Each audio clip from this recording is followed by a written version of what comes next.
How do you create intimacy at scale?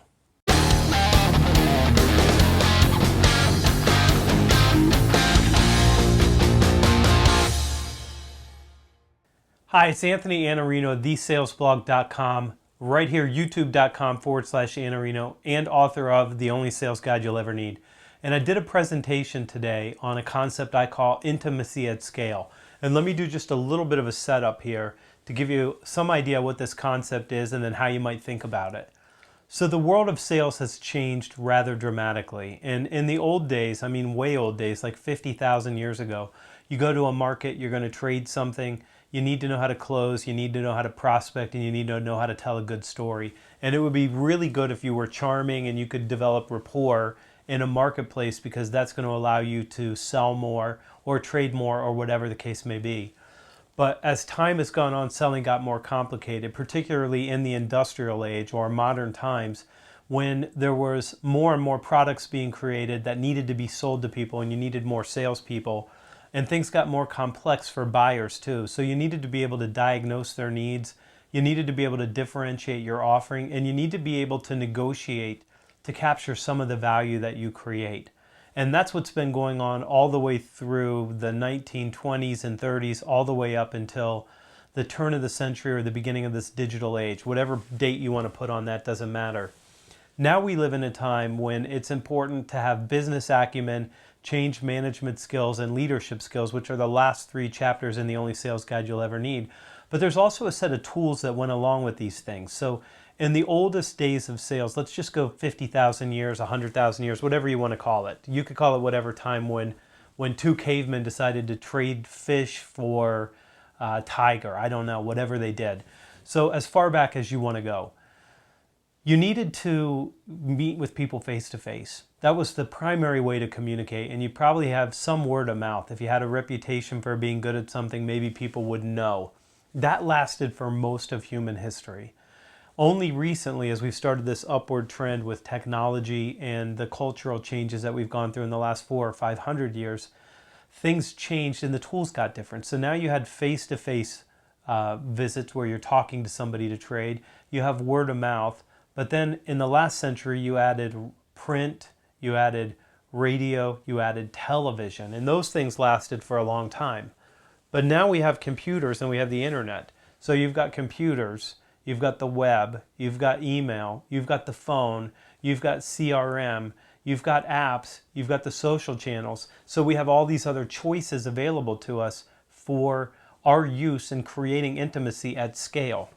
So there's a sociologist and anthropologist in England named Robert Dunbar. And Robin Dunbar says that you can manage about 150 relationships. And he studied primates, and what he discovered is that there's a relationship cost that you have to maintain. So when you see monkeys literally picking nits out of the other monkey's fur, that's part of the relationship, their grooming ritual, and you can only do so much of that. So humans have the same kind of brain structure. We have a bigger neocortex, we're a lot smarter, or we think we are for sure. We have this neocortex, and because of the number of folds that we have, we're only capable of managing 150 relationships.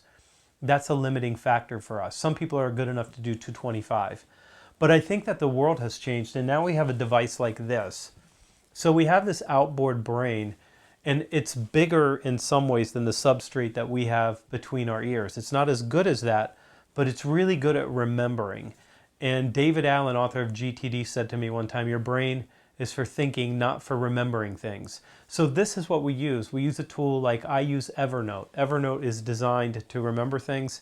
You can search and you can find it. So because we have a tool like that, and because we have a tool like CRM, and because we have the ability to text people, and because we have the ability to pull up FaceTime or Skype and have visual face-to-face if we can't be face-to-face, we have new tools that allow us to scale intimacy. What I'm doing with you, bringing you into my home and into my office, is creating a sense of intimacy by bringing you in here and talking directly to you in this format. It's more intimate than if I was doing it with a green screen and it was something else.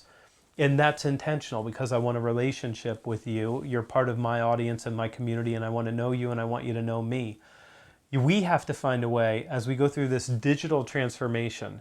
And I want to point this out, it's bigger than social selling. What we're about to go through is going to make social selling look like we were paving the cow paths. It's nothing what the future will look like for us when we have artificial intelligence and we go through a real digital transformation and we start really leveraging these tools to manage the relationships and know more about people, really know more than their LinkedIn.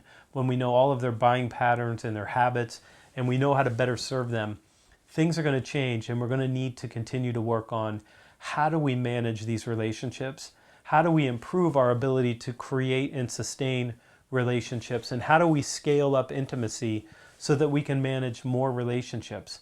And I think the key is that we have the tools now and we have the technology to act as that outboard brain and to help us with this digital transformation so we can do even more and better meaningful work.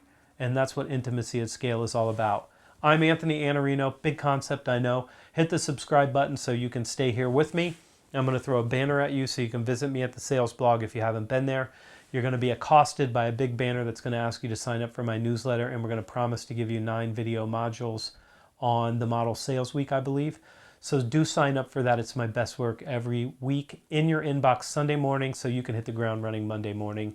And I will see you back here tomorrow because this show is every day.